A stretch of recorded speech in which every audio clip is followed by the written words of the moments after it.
Okay, so good afternoon, everyone. Welcome to the Roundtable discussion. I'm Anna Johnson, Charleston County District 8 Council Member and Vice Chair. So we always like to start out with a pledge to the Legion. So I'd like for you all to please join me so we can do that now. And I have my flag. You turn it around. Y'all can see that. Can I? Okay. I pledge allegiance to the flag of the United States of America and to the republic for which it stands, one nation, under God, indivisible, with liberty and justice for all. Thank y'all. All right, so here. I always have to say that, keeps us all in check. So, I'd like to make a few comments before we get into our topic, because I received an email and I think it's important for me to clarify something here. So I've been doing the roundtable discussion for over 11 years since I've been on council. And the reason I started this is because I had people that didn't understand what the various departments did. And they had concerns about why they weren't getting some things done. So that being said, every month I would have a different topic to talk about. And I always welcome any discussion on certain topics that you may have that we haven't covered, or if you think it's something that we need to revisit, you can still send that to me, and then I will review that and decide whether we have more information or not to share. But this is something that is what I feel was important for me to hear about the citizens' concerns, and also to share information that the citizens may not know as far as what is updated information in the various county council departments. So if you have a topic again that you'd like for me to look at and have a discussion on, please feel free to share that information with me. I did get an email in reference to covering roads on Johnstown. So I have to say something about that, because we have a transportation department that puts out these community meetings, and they ask for comments. And I see those comments in case people don't think so, but I do get the comments. And I don't think it's something that we have to be redundant about to come back and talk about those comments that was already sent to me, when we could be talking about much more important things that we haven't touched. So please, if it's something that we haven't talked about, feel free to let me know about it. And if I have some other people asking about that topic, because I want to have a common topic. We're not going to have something that nobody else wants to hear. We got to have something that is more than just one person that have an interest. And so think about that, and feel free to just send that request to the same email where you get the monthly roundtable discussion flyers. All right, so does anybody have any questions about that, or are they clear? You're not clear about it? Feel free right now to just raise your hand and let me hear about it. This is not a mandatory thing. This is something that I do to help me understand how I can better serve you. And this is what I think helps me to better serve you. This is one way. Anybody? Oh, I must have done a good job then. Okay, all right, everybody, all minds and hearts are clear. And let me remind you, you might, check with some of your friends and family members and see if they have issues and let them know. They can come on the roundtable and we can talk about it, or send me the information so I can look at it. Today, we have two topics. And so one is recycling, and the others, we're going to talk about the updates for voter registration. And I'm going to start with our recycling department first. So with Mr. Sean Santana, I would like for him to give us his presentation for changes with the recycling department. Good afternoon.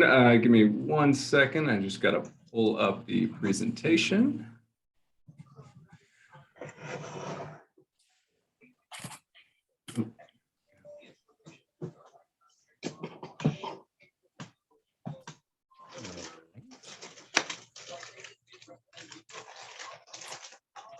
Sorry, give me 1 second. It is loading. Okay, all right, that sounds good.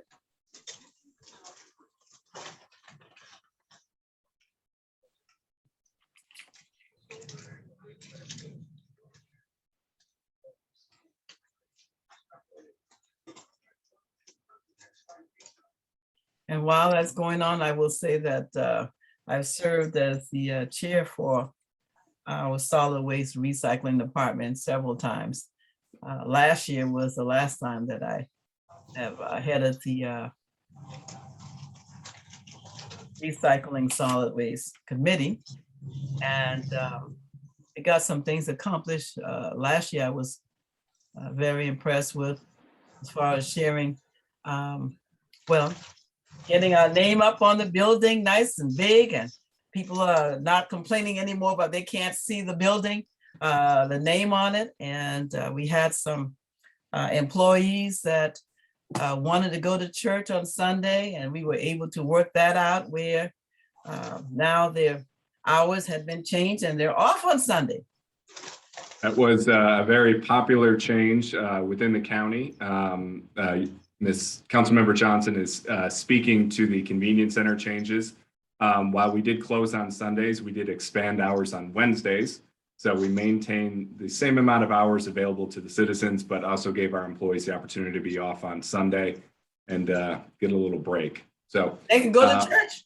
They can go to church, absolutely. So the PowerPoint is ready. Kristen, I believe I can share my screen here. Is everyone seeing that okay? No, we don't see anything yet. All right. There we How's go. that? Yep. All right. So hopefully. Okay. So first, there'll be a little video for you.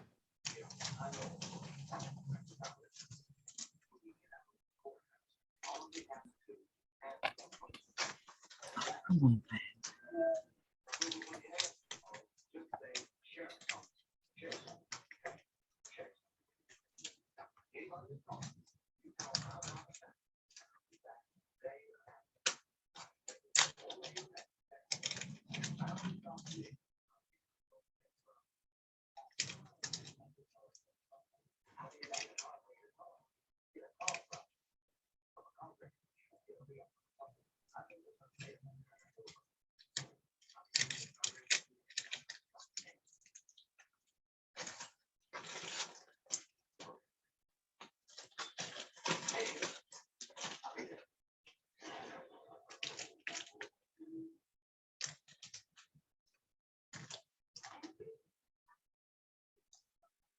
Are you guys not hearing the audio?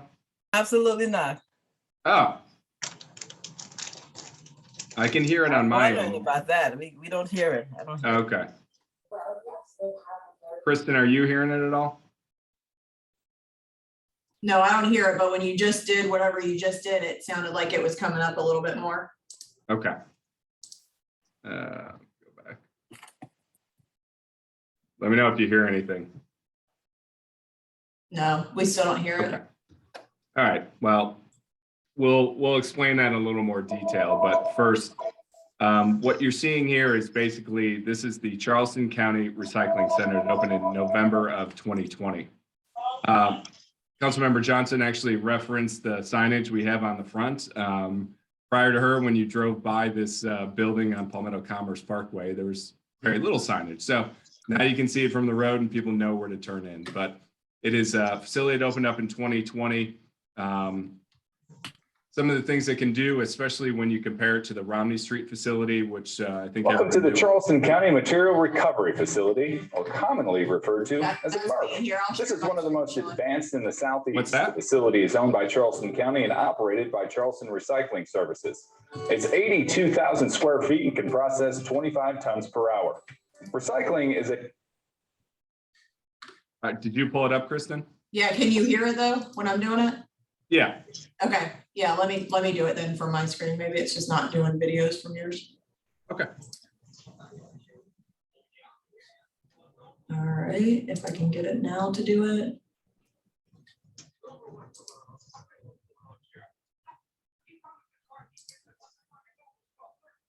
Sorry, guys, technical issues. You would think that we'd be better at this after a year or 2 years of COVID. All right, hold on. I can't do it when I'm in full screen mode, apparently.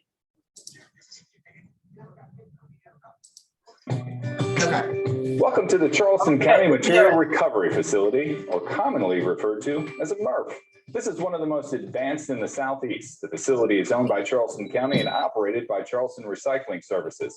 It's 82,000 square feet and can process 25 tons per hour. Recycling is a system of collecting and processing materials and turning them into new products. So how does it all work here? The process starts curbside with the blue cart, and our fleet collects and brings all the material here to the MRF. Drivers weigh in and dump on the tipping floor. A loader drops the material into a matheson, where it begins its journey to the processing area. Contamination is the main threat to recycling, and this team of hand sorters is the first line of defense, disposing of non-recyclables before they can get to the next step in the system. After pre-sort, each type of material finds its way around with the help of some state-of-the-art equipment. Cardboard and fiber go one way, plastic, glass, and metal containers go another way. Magnets pull metals out of the container line.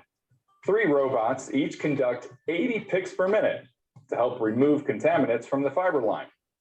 3 optical sorters help to clear out material out of the plastic line. Finally, the material moves over an eddy current to pull out any remaining aluminum. At the end of the line, the specific types of recyclables are baled together and loaded onto a truck. Their next stop is another processing facility where they turn into recycled content products.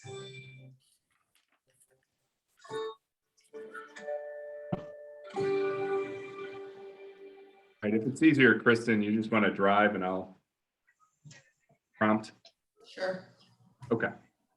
We can go to the next slide. So as we're discussing, compared to our last facility on Romney Street, that facility could do 4 to 6 tons an hour. This facility does 25. And one of the things, and this was a county council vision, was that this facility needed to be a regional facility capable of taking material outside of just Charleston County. And we've already brought on the town of Somerville. They've started recycling and bringing their material to us, as well as parts of Dorchester County that are in the city of North Charleston. So we're already expanding our footprint, and so far the facility has been up and running quite well. Next slide. And one more. So when we talk about contamination, this is our mascot. It is Contamination Chucky. So this is a doll that actually ended up in our single stream. So somebody had this at their house. They said it's made of plastic and metal and other materials, and they put this in their recycling. If you saw video from inside the facility, you see that recycling is really baling like materials. Well, obviously we don't bale little dolls. So this is one of the examples of how people treat recycling from time to time and where education comes in handy. Next slide. This is another example of some of the contamination we see. Plastic bags, that is the #1 contaminant. You also see shredded paper in there. This is a common question we get from people because it is paper. Well, when you see the size of our system and how it operates, the idea that the small pieces of paper would make it to the end of the line don't make sense in a municipal system. So that's why we ask people, you do have shredded paper, please put that out with your household trash. Again, pieces of plastic, charcoal, that was another one, that's a gas hose. Next slide, and we'll talk about why it's an issue. And 2 more taps. So right there on the right is a propane tank. This is another thing that we commonly see found in our curbside recycling. Again, it's metal, so you understand why people may think it can go in their curbside containers. The problem is it ended up in the back of one of our recycling trucks. And thankfully, the driver heard the noise and heard the pop and stopped the truck and called for help as soon as she smelled smoke.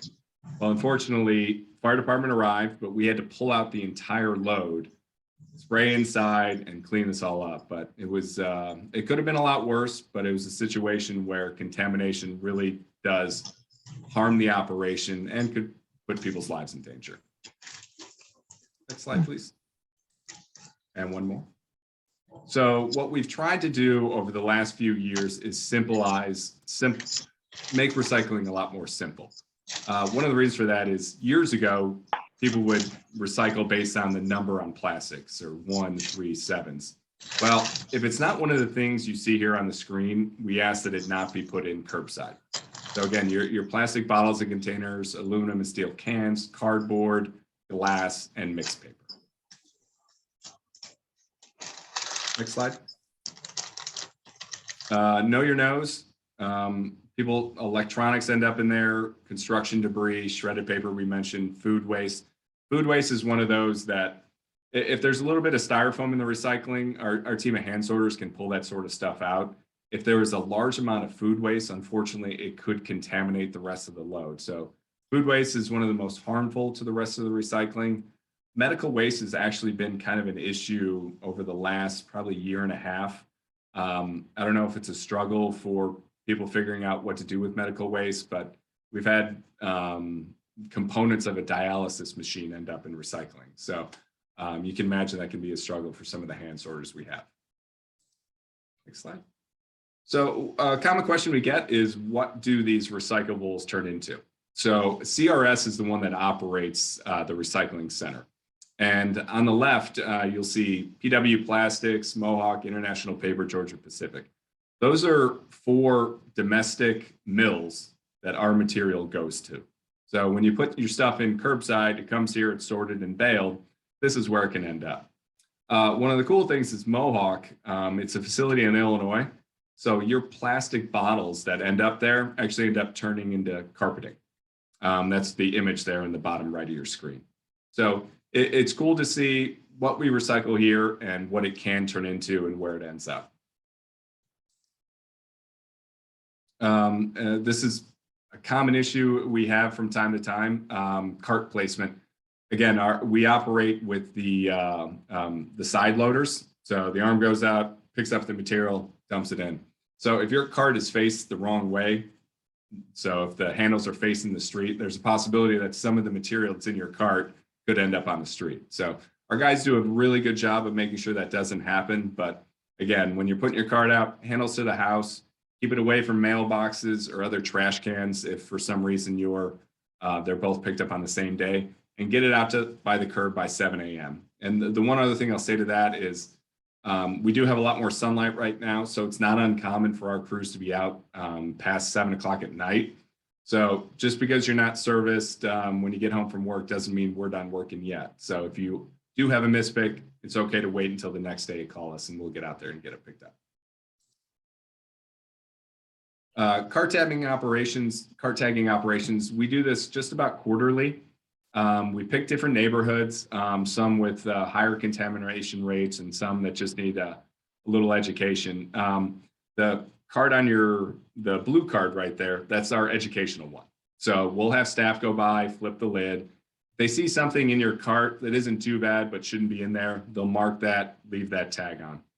The orange one means the material in the cart is not recyclable. If we put on an orange tag, that means that cart won't be serviced until that material is removed. It's certainly an extreme way to do it, but it is common practice throughout the industry to have cart tagging operations. Unfortunately, if there is a cart that receives 3 orange tags consecutively, we will pull that cart out of service. We try to avoid that from happening, which means we have to keep up with public education, websites, social media, marketing materials, and really having conversations with people like this or HOA groups, any neighborhood groups. We have a list of neighborhood captains who we regularly communicate with just to keep people up to date on what's going on with the recycling. And finally, this is the newest information that Vice Chair Johnson referred to earlier on. Starting June 6th, Republic will be taking over the curbside collection service. So we do have a new schedule that's going into effect June 6th. At this point in time, residents would have received a postcard, I believe in April, just alerting to them that there is a change coming. And a newsletter should have arrived last week, if not by the end of this week. The good news here is that the change from 4 days to 5 days does not affect everybody. It's about 28,000 homes that will have a change in service date. You don't need to order a new cart. The material that goes in the cart will still be the same. And Charleston County Environmental Management will still be handling all customer service. So if you have questions about if you need a new cart, if you have a broken cart, if you had a mispick, our contact information stays the same. So all you have to do is reach out to us and we'll get it taken care of. And last but not least, just again, a reminder, plastic bags are the most difficult thing we handle in recycling. So just put it in loose and we'll be good to go. And with that, I'll open it up for any questions. Sean, do you have, I don't see the website on here to check to see if your recycling day has changed. But Sure. yeah, so if you go over just to how they do that, and then I can put it in the chat. Yep, it's recycle.charlestoncounty.org. And you put it in there and you'll click on recycle schedule. And there are 2 options there. You can put in by your address. Kristen will do it for us here.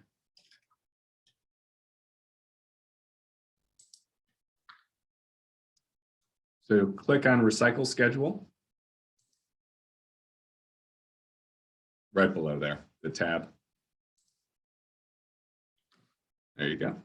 And so we have 2 up there right now. So the current schedule and then effective June 6th.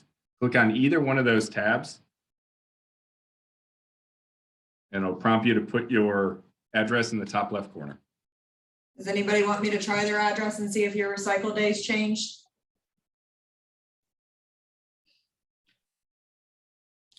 You can try mine. Okay. 1334 Jeffords. Say it again. On Jeffords Street, Jeffords.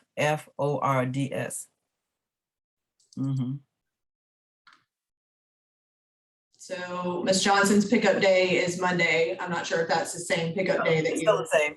So it's the same. I know mine changed. Mine went from Tuesday to Friday. So so it's just good to just put that in there and just double check and make sure so that you don't, because once we go to the new schedule, it could be like 2.5 to 3 weeks before you get another pickup until they get back to on the regular routine. But I'll put all of this information in the chat for everybody.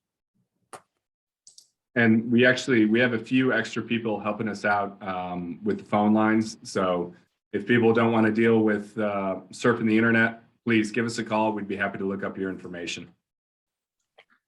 All right. Well, thank you so much. And I'm going to take this opportunity, Mr. Santana, to toot my own horn.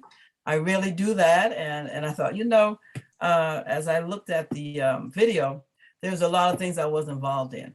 So when I first came on board, we talked about the plastic bags, trying to get people not to put it in the recycling bin. And we bought those beautiful big blue rollout carts that was so convenient to get people to participate in the recycling. And we have a lot of people participating now that was not participating in recycling before. And I want to comment on the importance of recycling because some people may not think it is. We don't want to bury everything. And you have to have space underground to bury stuff. So this recycling program has really helped us to cut down on what we have been putting underground that took years and years to break down.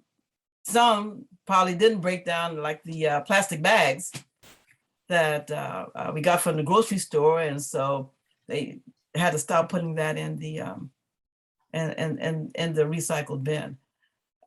Then we went to the paper bags. If you had leaves or something like that that needed to go in the bags, people fussed about that, and I was on board when that happened. And I thought, oh my gosh, every time a change happened, well, Anna Johnson is out here making these changes here, and people were complaining about it. But let me tell you, all of it is working. All of it is working. We've got a very huge, beautiful recycling center now. And even that site, I mean, just trying to get the site for the recycling center was a headache, trying to see if it was going to be centrally located in West Ashley or whatever. Turned out we had to go to North Charleston. That was the only place we didn't get no flack from the public about. But it is something that I think would be great for our citizens to go and visit, to see the operation of it, and also bring the kids and let them see how the processing of the materials, because it's a very interesting thing to see. So again, thank you so much, and we look forward to your next changes. You can come back and talk to us anytime. We do have one quick question, Sean, which you may not know the answer because it's a Dorchester County question. But do you know if Dorchester County this person lives in unincorporated North Charleston in Dorchester County, if they are going to be doing any kind of recycling program, or if they currently do recycling? So the city of North Charleston has started picking up curbside recycling in parts of Dorchester County in the city of North Charleston. It's like the Westcott area, Coosa. Teresa, does that sound familiar, that area? Absolutely, and my neighborhood is not part of the city of North Charleston. Okay. She said she's unincorporated Dorchester. It's unincorporated, so it's Gotcha. been the weirdest thing, and we've been using the Dorchester County drop site, and of course I use Charleston County because I live right down the county library is right down the, so we use that. But for our we don't get trash pickup, so we have to pay for trash pickup. Gotcha.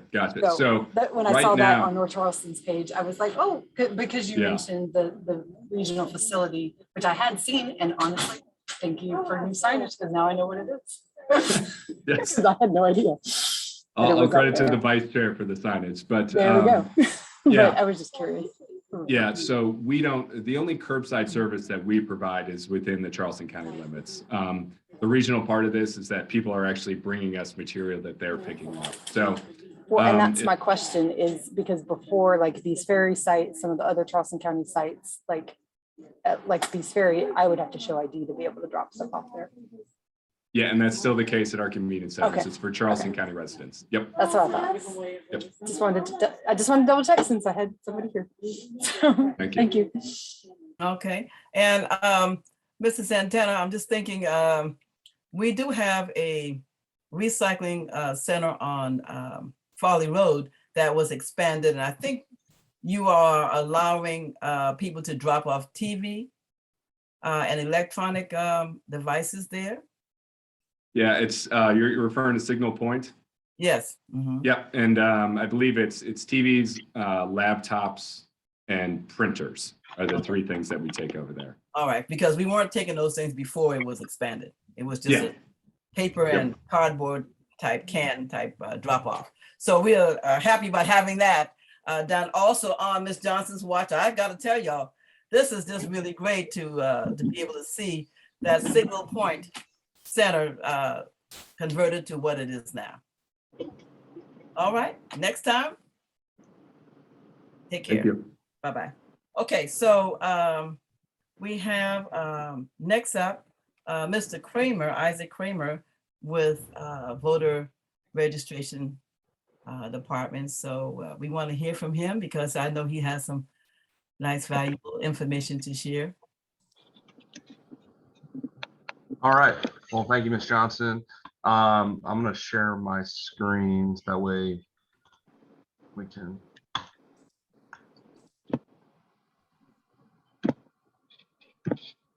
All right. Y'all see that? Yes. All right. Perfect. All right. So it's 2022, and obviously everyone is talking about elections, and that's never going to go away now. Elections are always on people's minds. It's national news, local news, it's county news. Right before the legislature convened, we had an election law update, and that update is pretty significant, and it impacts every single registered voter. And I'm going to talk about two things today: the updates to the law, but also our postcard that we sent out to every registered voter in Charleston County. So the first thing is early voting. You probably heard this on the news. You probably read about it in the paper. And this is huge. This is very significant because the first time in the history of the state, we have early voting, which means you don't need an excuse to show up and vote before Election Day. Prior to that, we had in-person absentee voting, and honestly, most people thought that in-person absentee was early voting, which was not true. You had to have a reason. You were 65 or older, you were working, so you had to fall into a criteria in order to vote early previously. And in 2020, everybody voted early because of COVID. And I think a lot of people were going to be used to that for all elections past that point, because they had a good experience voting early in person. So the General Assembly passed this into law. It replaces in-person absentee voting, and it begins 2 weeks before the week of the election. So if there's a holiday on that Monday, the first day of early voting, which we do this year with Memorial Day being May 30th, we would not start on a federal state holiday. We would have to start on the Tuesday. So for this year, early voting for the June primaries begins Tuesday, May 31st. Each county in the state has to have at least one location for early voting, but up to 7 is the maximum. Voters can vote at any one of those early voting centers. So if you work in an area or you live in an area, you can go to any one of those locations. It does not bar you. You know, if you live on Johns Island and there's a center there, but you work downtown and it just works better with your schedule to vote downtown, then you could do that. It doesn't stop you from voting early. For this June primary, the dates of early voting are Monday through Friday. So since the 30th is Memorial Day, we'll start Tuesday. For Tuesday through Friday, which is June 3rd, it's 8:30 to 5. The following week, Monday through Friday, early voting ends on June 10th at 5 p.m. For general November elections, the big elections, midterm elections of even years, presidential elections, the county will be open 8:30 to 6 Monday through Saturday for bigger elections. So this upcoming November, for the midterms, we will be open 8:30 to 6 Monday through Saturday for 2 weeks. So a big change here is you can't vote the day before the election early. You're going to have to vote either the Friday for a primary and municipal election or a Saturday for one of our general elections. And that's important. And we're going to get the word out on that. It's hard because that bill just passed literally 10 days ago and was signed into law by the governor. So we're kind of scrambling a little bit, trying to get all the changes in place. But this is a good thing. Early voting is a good thing. And I want to just tell voters that when you vote early, you're just showing your photo ID. It's a quicker process, a more secure process. People really are going to enjoy that experience as we move forward. Next, so when we talk about absentee voting now, it strictly refers to voting by mail. You need a reason, and some of those reasons have changed, and I will talk about that on the next slide. But one of the significant changes in the law is that if you have an absentee ballot application, you have to return that 11 days prior to election day by 5 p.m. That is a big change. Before, you could submit it up to 4 days before the election, which was a Friday. So it's taking away a week of that. Now, there's a lot of debate under this. Just remember, if you have issues with anything in the election law, you can bring that up with your legislator. They're the ones that, this passed both chambers with, I believe, 0 opposition. I think there might have been 1 dissenting vote on the House side, but this passed both chambers. So if you have any questions about the process or you have concerns, your legislator is the one who can make changes next year to the election law. Our office, we strictly follow the law. Now, we can advocate for good changes and things like we've advocated for early voting. We've advocated for the ability to open up our absentee ballots early, but we don't have any control over that process. So this is a big change. 11 days prior to the election, you have to return your absentee application in order to get a mail-in ballot. That ballot still has to be back to our office by 7 p.m. on election day. I would say that maybe the 11 days, it could be too much time. And I mean, too far, in advance from the election. But I can say this, based on the USPS, we would have voters requesting ballots up until the Friday before the election to be mailed to them, and they never arrived to them. That's a problem. So this bill will try to shore that up a little bit. And the debate on 11 days or 7 days, that's with the General Assembly, but that's something just for you to be aware of. All right, going to the next thing, and this is something we're really trying to communicate to people as they call in and contact our office. Traditionally, if you were trying to request an absentee application, there was no limit in the law. So if you were a mom and you wanted to, request one for your husband, your parents, your kids, just to help out, there's a limit now, and that's 5 applications in addition to your own. So a total of 6 if you include yourself. That is going to be enforced, and we're going to talk about election law, crime changes, but that is enforced. So if you try to request more than that, it's actually breaking the law, and that's a felony charge under the law. So just remember, 5 applications is all one can request, and then 6 for would be including yourself. The same goes with the returning an absentee ballot. You can't return more than 5 ballots in addition to your own. So a total of 6, including yours. But if you were going to drop off on behalf of your neighbors, and we're going to talk about that in a second, because that's changed too. You could, and we're going to get to that. I know this is confusing. That's why we have this in a PowerPoint, which can be shared afterwards. But when you're returning ballots on behalf of your immediate family, or if you're an authorized representative, which we will talk about, that is 5 ballots. So you can't go to your neighborhood and be a good citizen and collect ballots on behalf of your neighbors. That is actually illegal now under the law. The only people that can return a ballot on behalf of a voter are immediate family and folks that are authorized representatives. So they are acting on behalf of the voter because they're physically disabled and unable to get to the polling location, and they're unable to leave their home, a nursing home, things like that nature. But that's a big change. So if you wanted to return your ballot, you can still mail it or drop it off in person by yourself. All the postage right now on our ballots are paid for, so you can just put it in the mail and it would come to us.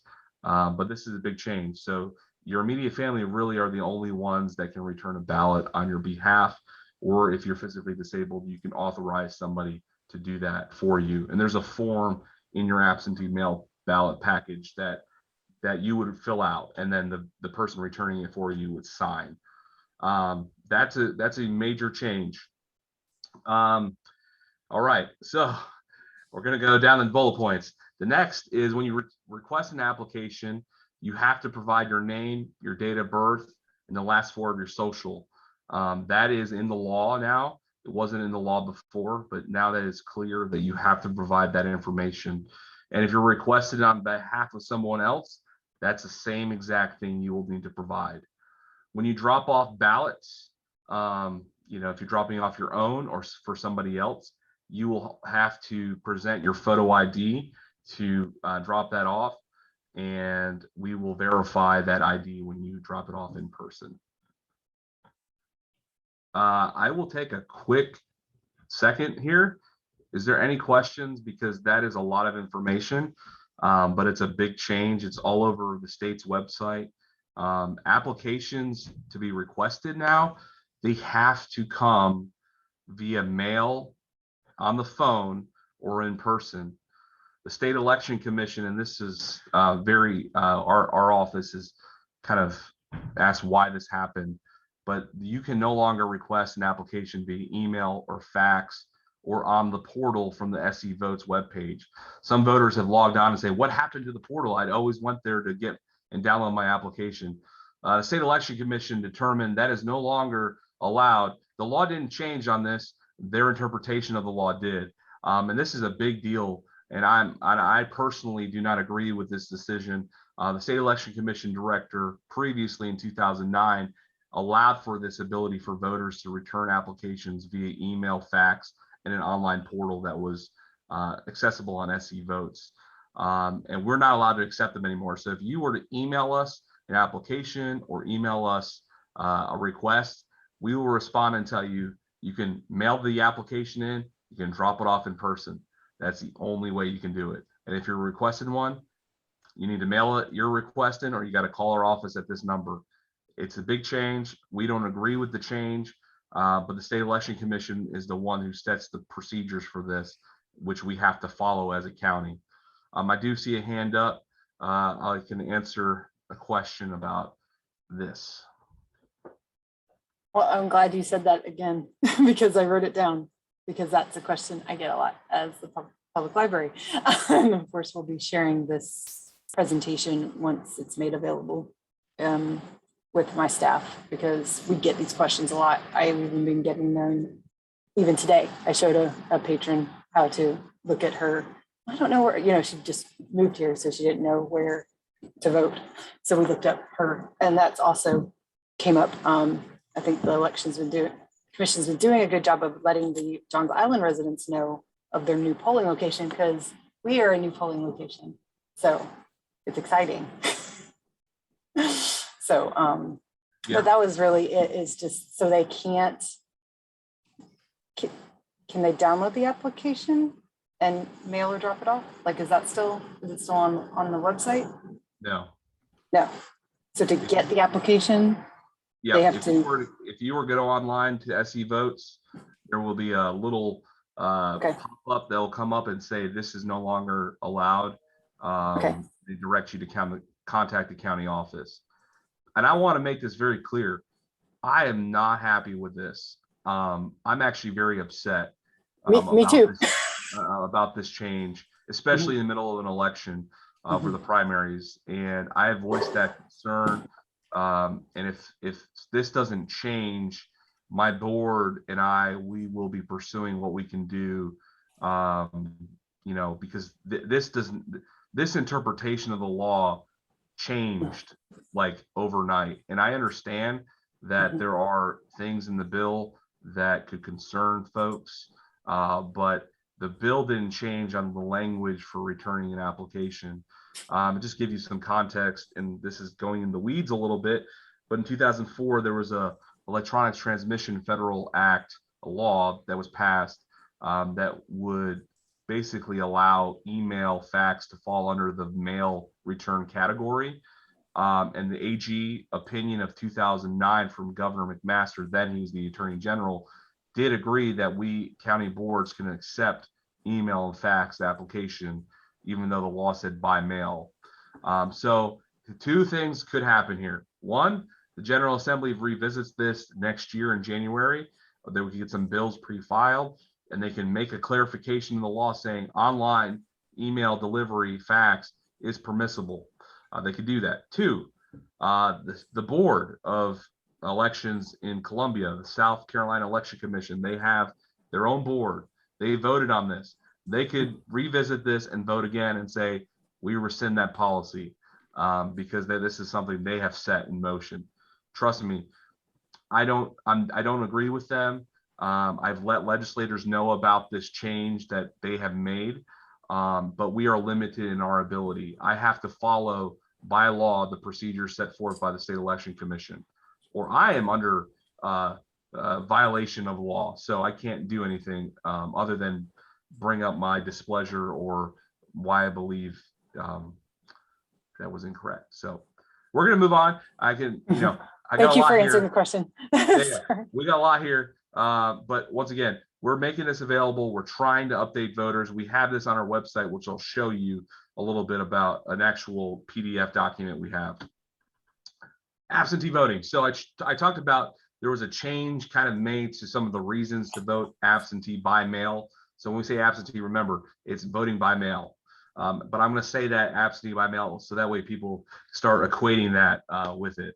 But you can vote absentee. This didn't change for these folks over 65. You're physically disabled. You're a member of the military, the armed forces, the merchant marines, their spouses, dependents living with them, and then anyone who's admitted to the hospital within 4 days of the election as an emergency patient. Those criteria didn't change. So if you still fit that, let's say you're 65 and older and you want to vote by mail, you can still do that for the rest of your life. There's no change to that provision. You still will fill out the application like you normally would. You would sign it, and then you submit it to the Board of Elections in the county of residence. Now, I said that. So now we go to the other side of this PowerPoint, which is you can vote absentee by mail only if, so the first category, you can vote no matter what, whatever your reason, as long as you're 65 and older, physically disabled, you're part of the armed forces, their dependent spouses, and emergency patients, you can always vote absentee by mail. The next category for voting absentee by mail only qualifies you if you're unable to vote in person during the early voting period and on election day. So you have to meet this criteria. So if you're working every day during the early voting period and on election day, you would be able to vote absentee by mail. So what comes to my mind are folks that are nurses, doctors, also folks that work multiple jobs. You still can vote by mail. We don't, you're signing a document saying that new form, and we'll talk about the new form in a little bit, you'll be signing that. So if you fall into this category, you can vote by mail. If you're a caregiver, so you're attending someone who's sick or someone who's physically disabled, and that takes you away from the ability to vote during the early voting period and election day, you can vote absentee by mail. If you're confined to prison or you're waiting, you're pending your disposition, you're waiting your hearing, you can still vote absentee. But it has to fall during the early voting period and election day. And lastly, those who will be absent from their county of residence. So we do have a lot of folks in Charleston County that go on cruises, that go, they might be home. They might have a second home, not their home, because we know that their home is here. That's their domicile. But some folks are traveling. Some people are retired and they go somewhere and they visit their family. As long as you're absent from your county of residence during the early voting period and election day, you can vote by mail. So these are college students. So if you have a son, a daughter, a family member, a friend who is away at college, they can still vote absentee by mail. So that criteria still exists for them. And we will talk. So currently, before I get to this, we have applications that have been issued. So everything that has been issued until next Tuesday, as long as it's returned by next Tuesday and has been issued to you as a voter under the old way, you are grandfathered in. You have nothing to worry about. If you return an application for all the elections already, June and November, you have nothing to worry about here. You will still receive a by mail ballot.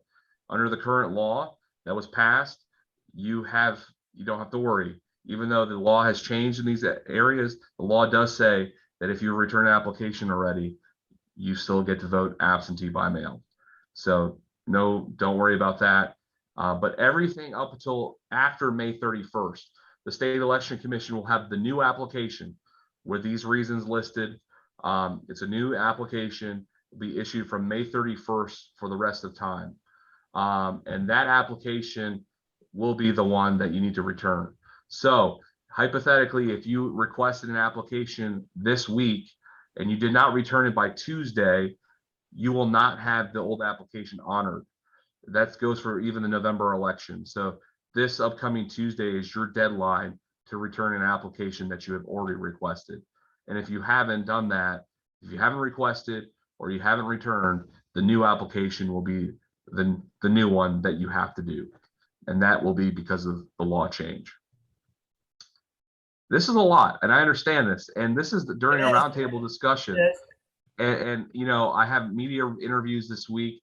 And the hardest part is we need to be able to direct voters and candidates and folks who are engaged in the community to our website, talk to us, because this is a lot. You know, your Live 5 News or News 2 or ABC4, Post and Courier, they're not going to give, you know, a 20-minute, 30-minute interview to discuss these kind of changes. They're going to give you broad overviews.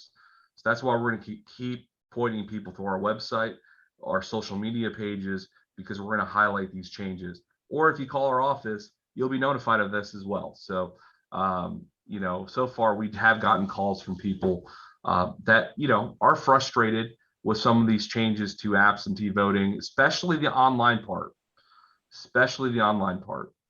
and I want to say that if you're frustrated by that, please contact your legislator. So State House Rep or State Senator, contact them. All right. Well, I have a question. Let me just make sure I got this right. Yes. So can you go back to the slide you just had? So you're saying that if people are going to be out of their county for whatever reason, then they can vote absentee only by paper. Yes. And there's a time period they have to do that in. Yeah. So yeah. So I'll back up one more slide to point 2. So if you know you're going to be absent from your county, so if you're a college student, procrastination is not the name of the game anymore, because we had a lot of people who would wait till the last minute. That's right. If you know you're going to be absent from the county for the 2 weeks leading up to the election, get your absentee request in immediately, whether that's for June or for November. I mean, you can request November election ballots now. You don't have to wait till October. I think people forget that too, and I should highlight that. January 1 of every year, you can request applications for a mail-in absentee ballot for all the elections you qualify for. That hasn't changed. What changes now is you need to return that application 11 days prior to the election, and that ballot will be mailed to you. So if you're away at school, let's say you're in Clemson, you will get, just like we've always done it. That hasn't changed. You'll receive your mail-in absentee ballot for that election when you put in that application. We send it out, goes out by the next day, and you should get it within, depends on where you live, anywhere from 2 to 5 business days. The mail, even though they know it's election mail, the mail can run slow, and we are aware of parts of Charleston County like Johns Island, like Allendale, like Isle of Palms, like some of the more outskirt parts of our county. They can actually take 3 days, and we've addressed this with the USPS. That can't, if it's election mail, it needs to be in the voter's mailbox the next day if it's local. And we try to do that. Sometimes it's successful, but remember, USPS, is a federal agency, and we can, talk with them. We do have a good relationship, but just know this, that you need to plan that your ballot could take up to 5 business days to get to you. So just be prepared. And we'll talk a little bit more about that too at the end, but candidates and campaigns. So this was another change in the election law. And it is in effect for this upcoming election. So if you are a candidate or you're working for a candidate, if you're a volunteer, it used to be 200 feet from the entrance. Now it's 500 feet that you can't campaign. If you're a candidate, you're passing out literature. So when I say campaign here, I mean literature, posters. Sometimes you'll see people with the nice colorful handouts, yard signs. That is now 500 feet from the entrance of the polling location. So I know this came at the last minute. We're going to try to have all our clerks have a little, GIS printout of their polling location with a circle radius of 500 feet. And they're going to do their best they can. But just the knowledge of 500 feet is significant in distance. So if you see campaign literature, you just bring it up to the clerk's attention or poll workers' attention, and they will address that. You as a voter or a citizen or a candidate, do not touch other people's stuff. Let the clerk or the poll worker handle that. So you bring it to their attention. They are under the law the ones that address that. We don't want any arguments to break out at polling locations.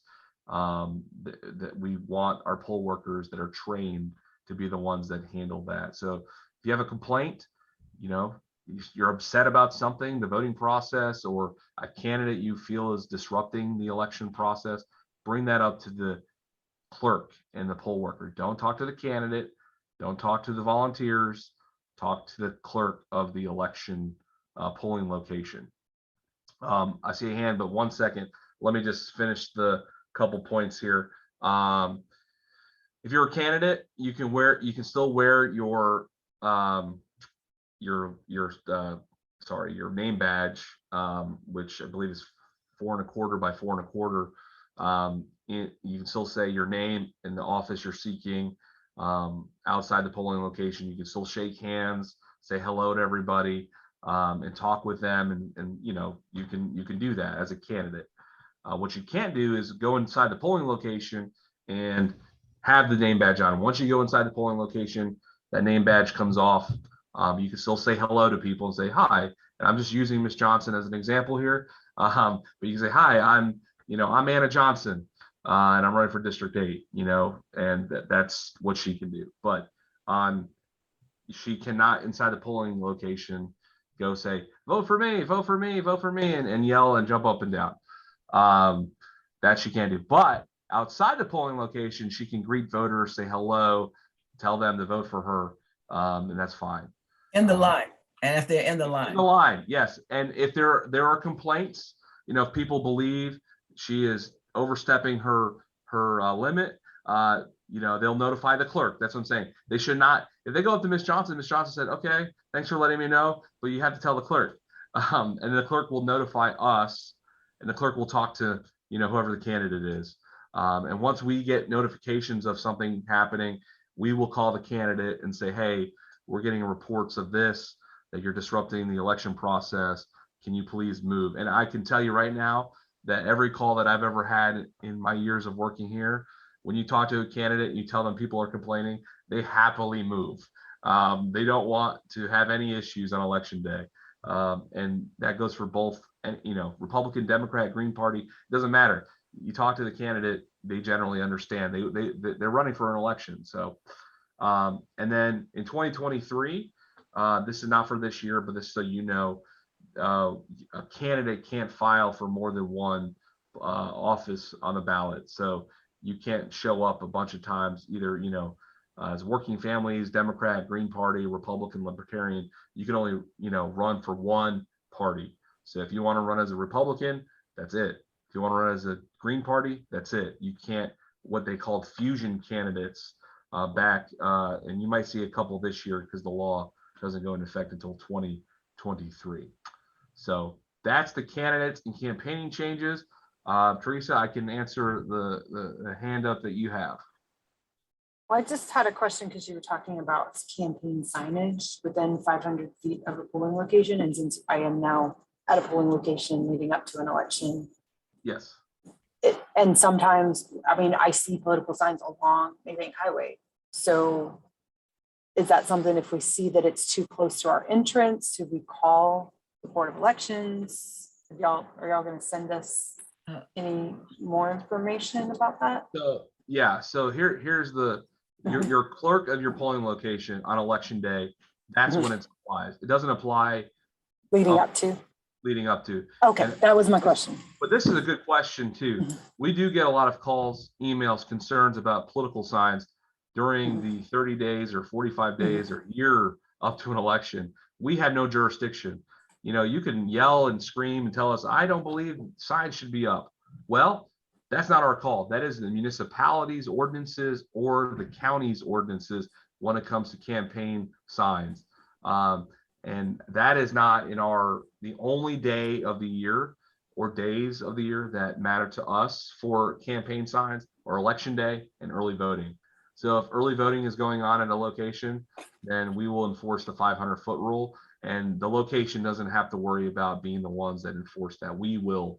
The clerk and the poll workers that day will observe the area. So when they get there, they get there early, and they'll make sure that we'll do a walk around. They'll look at their location, and then they will be the ones that would remove any of the signs there.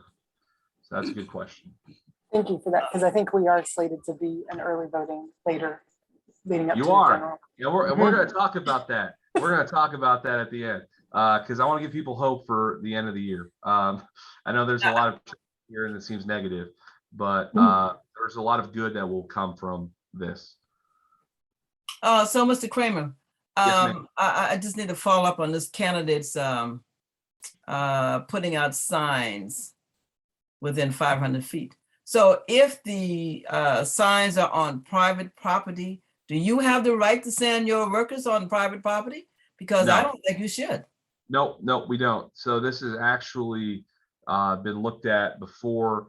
If it's private property, we can't remove a sign. So I'd give you an example. So Royal Missionary Baptist Church in North Charleston, there's actually a private property like right next door to the church, and they could have a sign on their property. We can't remove that. Well, I've experienced that. Yeah, At Mara the same. But I never saw the person who took the sign up. Had I seen that, I definitely would have had the police over there. So now I intend to put that sign right back in that same spot. So tell those people that's working at the polls that Marley was saying, I'm going to put my sign right back there, and I don't want to see nobody tampering it, because I'm going to have you held responsible. Because I'm letting you know right now. So Let them know. you can hold me responsible, but when it comes to private people that remove things, I am not responsible. So if it's a poll worker or clerk, I can address that with them. But until we know who did it, and that's the thing is, I think every election, it's a news story, or if you look at Facebook or social media, people are putting it out there saying, hey, somebody's going around removing my signs. I can guarantee you that most of the time it's not us. Actually, I'd probably say 99.99% is not us. It could be somebody from another campaign that says, I don't believe that should be here. But once again, when it comes to enforceability of other people, for example, a private citizen, that's something that it's your private property. You can bring up with law enforcement, and that's usually what people are doing. But my clerks and my poll workers, they will only remove something that is in the public, not in a private area. Yes. And we have clerk training next week. I'll make sure that everyone's on the same page with that. But that's a good point. All right, thank you. I want to respect. I have a question. Yes, I ma'am. have a question. Yes. When can I see the candidates' names? I don't know who's, The ballot. Mhm. do we have Right. opportunity to do that? Yes. So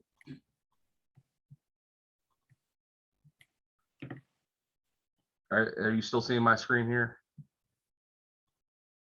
Can you Yes. see my screen? Okay. On our website, so if you go to chsvotes.gov, it'll bring you to our homepage. So this is what you will see. There are two options here. See, if you want to see your personal ballot, that you want to see who's on your ballot for the election, there's a tab here that says find my polling location and view my sample ballot. And you'll click that link, and then you'll put your information in, and it will show you your sample ballot for the election. The other way of doing it, you can go back to our homepage. under the elections tab, you'll see a schedule of elections. You will click on that. And you'll see at the bottom here, it says statewide primary. If you Now, I'm click on- not seeing that. I don't know if anybody else, but I'm still on this candidates and campaigning page. Oh, you are still on that. Let me, sorry about that. Let me, now you see it? Okay, Yes. okay. All right, so let's go back to our homepage, chsvotes.gov. You'll see here, find my polling location and view my sample ballot. My mouse is kind of over that tab. If you want to, if you don't know what precinct you live in, you have no idea, you're like, I don't know where I live. Not everyone knows their precincts, which is totally fine. If you're not in this world, you're probably like, I don't know what my precinct is. And this is the best way to go to find my polling location and view my sample ballot. You'll put in your information in these fields, and you will see your specific ballot to you, whether it's a Republican Party or the Democratic Party ballot. Or if you know your precinct, or if you just want to direct people to this, under the elections tab here, there's a schedule of elections. And you'll see the statewide primary. I'm going to highlight it here, statewide primary. And there'll be a ballots hyperlink. If you click on that, it's going to show you every single, we have a lot. We have a lot of precincts, but it shows you every single ballot for both parties for every precinct in Charleston County. So if you're in a community group and you wanted to do like, hey, you know, I know that my church or my civic group or whatever, we're getting together next week. You could click on each ballot and print it out, and you can have it as a sample. So I'm just going to give you an example here. I know what precinct I'm in. So if I clicked on that, it would show me the PDF, and it has a sample of it, and it shows you exactly who is on your ballot. That's exactly what you're going to see when you vote absentee, or if you vote on election day on the machine. You will see, or early voting, you'll see these names, and that's specific to you for the precinct. That's a great question. Thank you. Okay. And Mr. Kramer, you didn't want to touch a little bit on those cards that you sent out? I do, but I have 2 more slides. All right, so election crimes. Excuse me, before you go further, I want one question. If the Yeah. person is not listed as a Democrat or a Republican, nonpartisan, how would you see that? Would you see that on the ballot if you're looking for your ballot? All right, so in South Carolina, that's another great question. In South Carolina, we don't register by a political party. So nobody is registered Republican or registered Democrat. And for the June primary election, you have to vote. If you want to vote in the June primary, you have to select one party or the other. You can't vote in both. So there's only going to be a Republican primary or only a Democratic primary. And there's no nonpartisan primary. If for that election, you're not registering with the party. So if on election day or during early voting, you say, I want to vote a Republican ballot, that doesn't register you as a Republican. That's just saying for that election, you're choosing to vote in the Republican primary. But for all future elections, you can vote in any future primary, you can change it up. You can go Democrat, you can go Republican, however you see fit, but you can only choose one. For November, the nonpartisan nature of your ballot is every party is listed on your ballot for November. It's a general election ballot. So it'll have all the parties on there for each office. And then when you get down ballot in November for school board, the referendums, there won't be a party assigned to those offices. Or if you live in like St. Andrews Public Service District or James Island Public Service District, those are nonpartisan. They won't have a primary. Okay. All right. Just so everyone is aware, election crimes in South Carolina have changed. It used to be a misdemeanor, now it's a felony. If you break the law, it's punishable up to 5 years in prison and up to a $5,000 fine. SLED is having a public hotline. If you see something, you call this hotline, and they make the determination on investigating any of those claims of election crimes. I'm just going to note this. You cannot provide or accept anything of value in exchange for requesting, collecting, or delivering a ballot. That is now very, very explicit in the law. So if you are returning a ballot for somebody and you're getting a monetary or anything of value for that service you're providing, that is illegal under the law. All right, so 2022 primary election is my last slide. I'm sorry that this went very long, but early voting for this election in Charleston County, Monday through Friday, 8:30 to 5 at our office, the Charleston County Board of Elections office, 4367 Headquarters Road in North Charleston. You must state, and I kind of answered that in the last question, you must state which party's ballot you like to receive, regardless of when or how you choose to vote. So whether you vote absentee, by mail, early voting, or election day. Here are the key dates that you need to just be aware of. I did reference the old application to be returned by May 31st. The deadline for the new application to vote in the June primaries is Friday, June 3rd by 5 p.m. Election day is June 14th. Polls are open 7 a.m. to 7 p.m. And then if there is a runoff election, so if one candidate doesn't get over 50% of the vote, it goes to a runoff, and that runoff will be held on June 28th. So, and I said I would have good news. So in 2022, for the November election, our office will be having 7 early voting centers across the county. And Teresa's on here, and this is a big thanks to the Charleston County Library, Public Library. They have been instrumental in supporting us in our vision to make voting more accessible and information more accessible for our residents and our voters. So in November, we will have the North Charleston Coliseum again as an early voting center. Remember, all the hours for November, 8:30 to 6. And we're going to have more information when we get closer to this. So this is just a preliminary thing so that y'all are aware of. But we're going to be utilizing the traditional locations we used in 2020 and expanding to 3 other locations with the library. So first is the Coliseum in North Charleston. We got great reception to that use in 2020. Seacoast Mount Pleasant, Seacoast West Ashley, the downtown Charleston County Library. Those are all staying the same as locations we're using from 2020. The new additions are Hollywood Public Library, Johns Island Public Library, Baxter Patrick, and that's 7. That's 3. There we go. So those are the 3 additional: Hollywood, Johns Island, and James Island, the public libraries. And we're very thankful for the libraries for allowing us to use those facilities. But what we're wanting to do, once again, is provide accessibility to voters close where they live.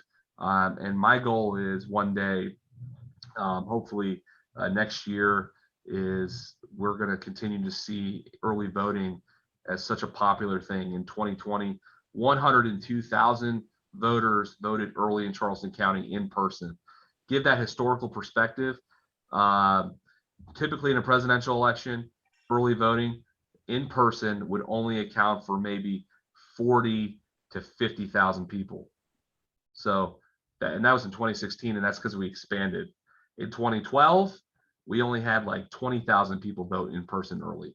So you see that big jump. We went from 20,000, like a little over 20,000, to over 40,000 to 102,000.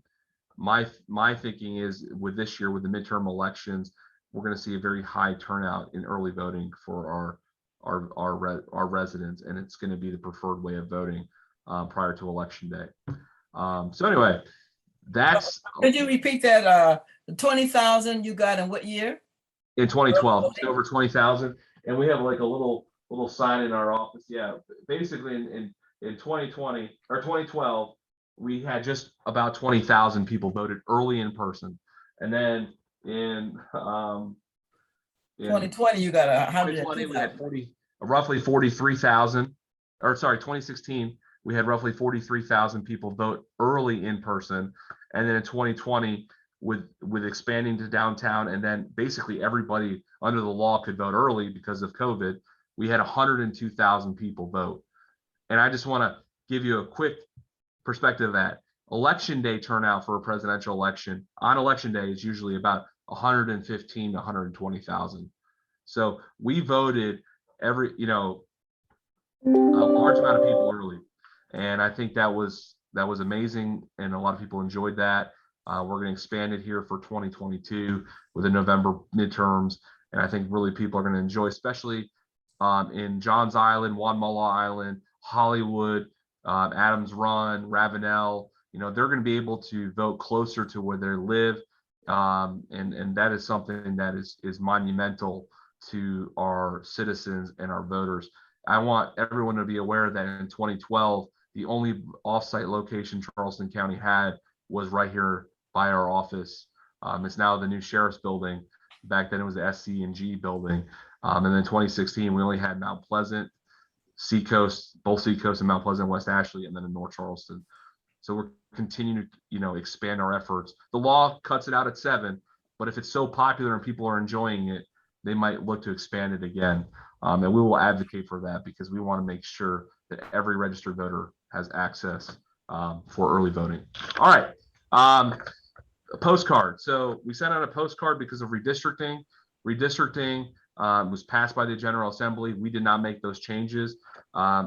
If you lived in Charleston County, you got a postcard that detailed your new districts.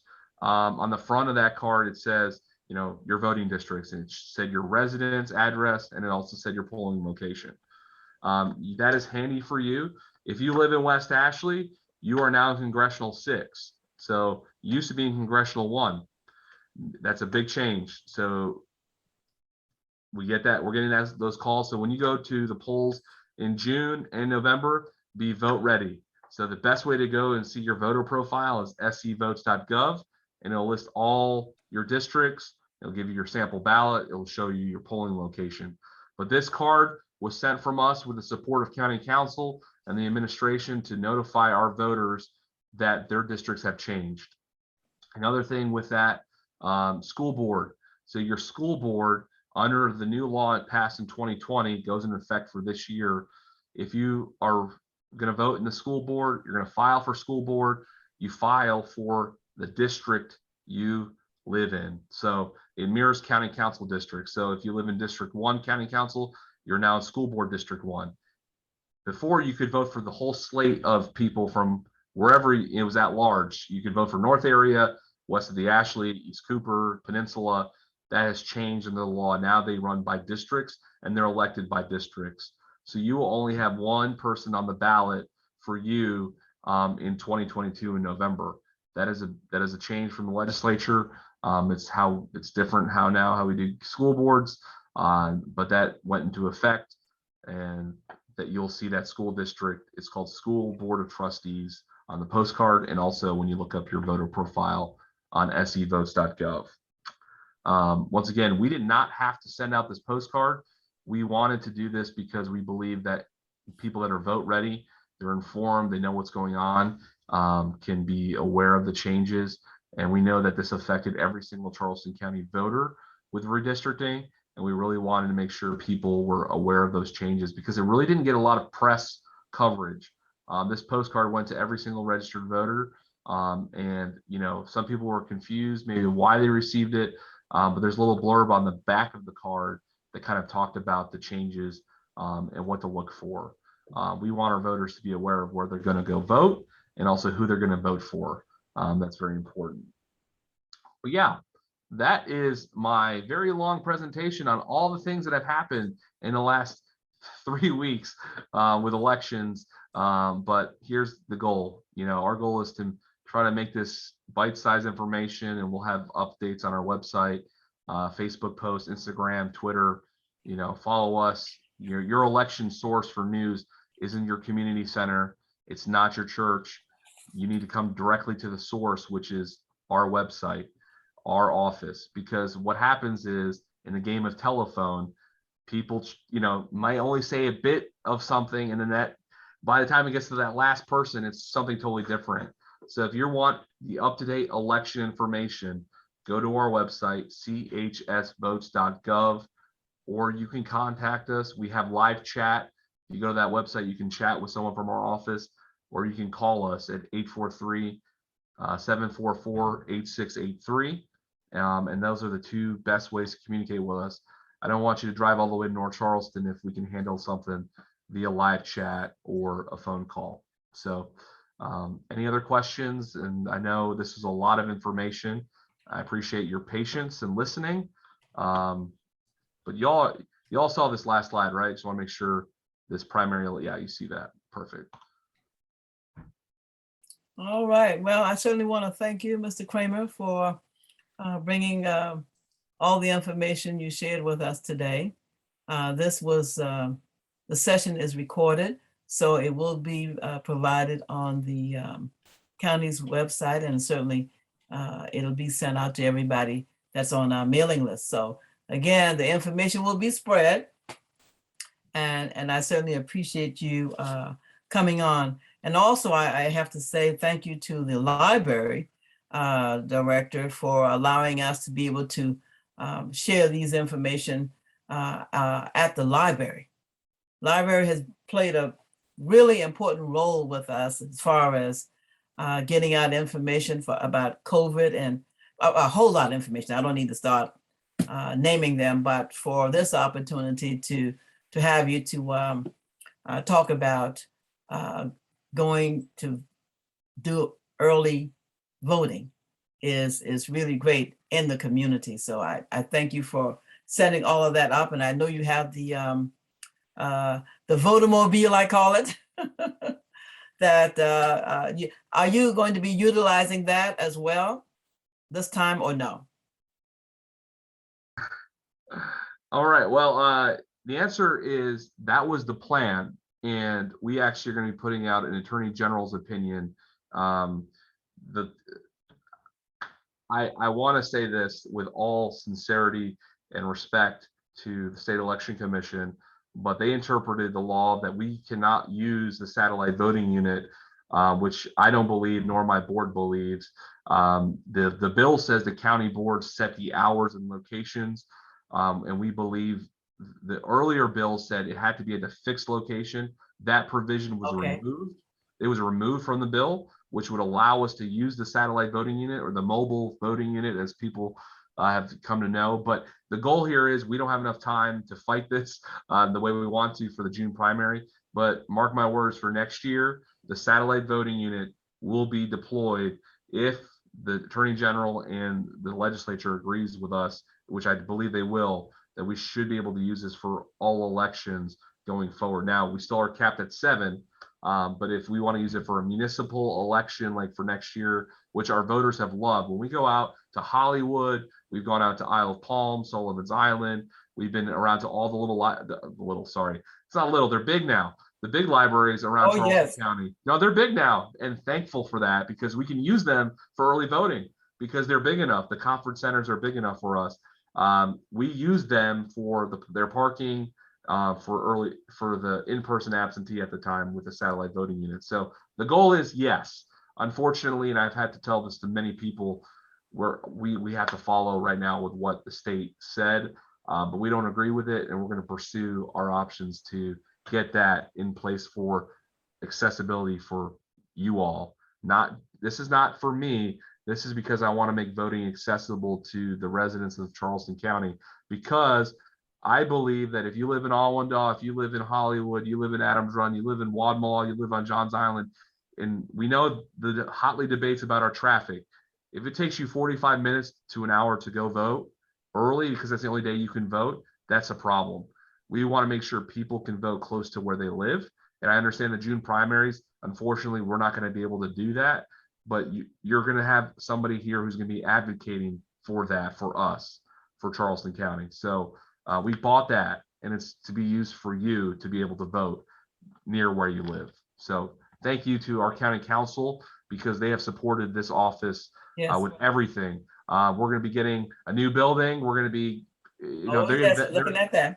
They're investing in us because they realize voting is it's paramount to us. Voting is your right given to us by the blood shed and the tears and the protests and all the things that were done, and to ensure that your right to vote was preserved. That we need to really make that known to everybody, that go out and vote. It's your voice, no matter what's going on in the community and people saying. Voting is the thing that you do when you are supporting something or you're saying, I don't support that. So we're really appreciative to our partnerships and really appreciative that we have opportunities to grow and expand.